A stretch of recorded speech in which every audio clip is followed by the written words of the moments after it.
Hi friends, welcome to our second part of hypertension. Next class of drugs is calcium channel blockers.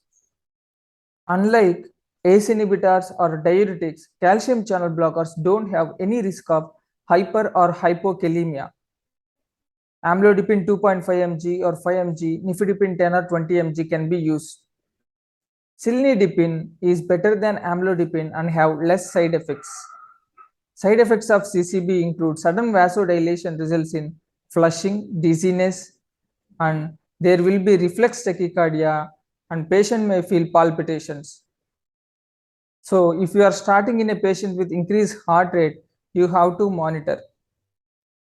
Other side effects are constipation and ankle edema.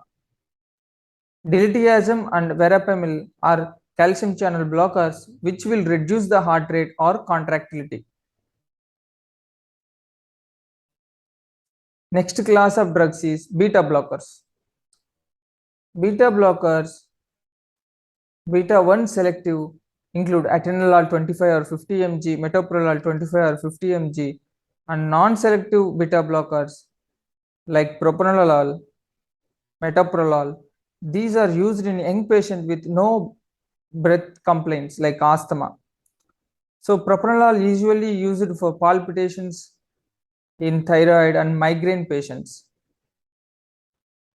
When sympathetic discharge comes, its receptors in heart will cause increase in heart rate and force. It will cause increase in BP, whereas beta blockers block those receptors. And beta blockers decrease the glucose tolerance, and in the plasma they increase triglycerides and VLDL. Non-selective beta blockers inhibition of beta receptor mediated glucose metabolism from liver. What are side effects of beta blockers? Dizziness, mild depression. So we have to be careful when we start in old age male patients, and altered bowel habits, diarrhea or constipation, and breathlessness and sexual dysfunction, rashes and weight gain. And beta blockers should not stop suddenly whenever we want to discontinue. Next class is alpha blockers. Alpha blockers, selective alpha 1 blockers include prazosin, Minipres XL. These are commonly used for second line management. In CKD, if BP is not controlled with other drugs, then these alpha blockers can be added.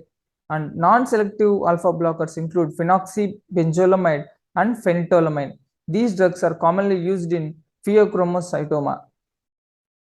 Alpha and beta blockers include labetalol, which is most commonly used in pregnancy for hypertension control, and carvedilol.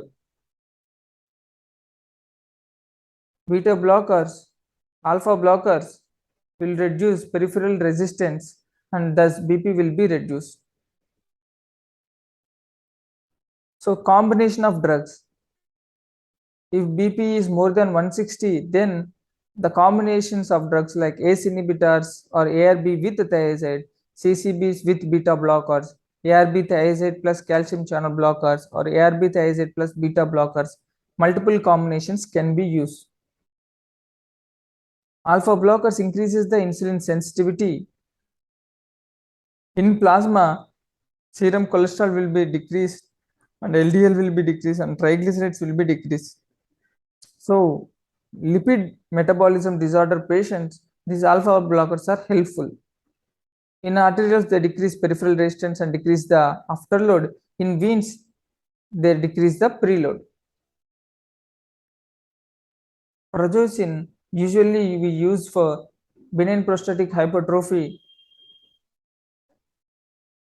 Loop diuretics.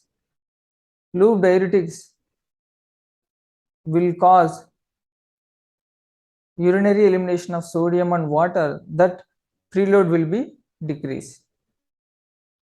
Like furosemide Lasix 10 to 40 milligrams and torsemide Ditor 5 to 40 milligrams. In chronic kidney disease patients, to improve urine output, we give loop diuretics.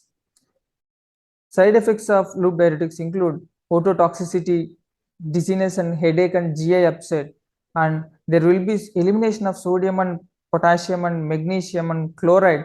So there will be hypokalemia, hyponatremia, hypomagnesemia, and hypochloremia. Hyperuricemia and dehydration are side effects, and pre-renal azotemia can be caused by loop diuretics. Next, potassium sparing diuretic. Triamterene 25 or 50 milligram or amiloride 25, 2.5 or 5 milligram. Next, aldosterone antagonist. Aldosterone antagonist, spironolactone or aldactone and eplerenone. They inhibit the aldosterone, and thus there will be loss of sodium in the urine, which will reduce the BP. Side effects include gynecomastia. Eplerenone has less gynecomastia, and hyperkalemia is most common with aldosterone antagonists, and kidney stones. Central alpha-2 agonist methyl dopa we used in resistance hypertension patients. Clonidine 0.1 or 0.2 is very good for BP reduction in case of BP like 180 or 190. Aldosterone antagonists will cause loss of sodium and water, and there is hyperkalemia risk.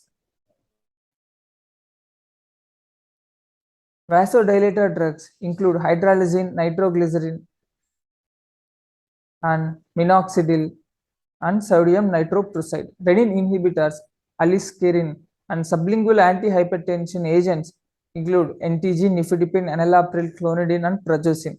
Injectable includes NTG, enalapril, nicardipine, clonidine, beta blockers like labetalol and metoprolol, and sodium nitroprusside. Urgent BP lowering, labetalol intravenous 10 to 20 milligram and then 20 to 80 milligram every 10 to 30 minutes, maximum of 300 milligram we can give. Hydralazine intravenous 5 milligram, then 5 to 10 milligram every 20 to 40 minutes. Nifedipine oral immediate release 10 to 20 milligram every 2 to 6 hours, maximum 180 milligram per day. Methyl dopa is not commonly used as first line. Oral 500 to 3000 milligram per day divided into 2 to 4 doses.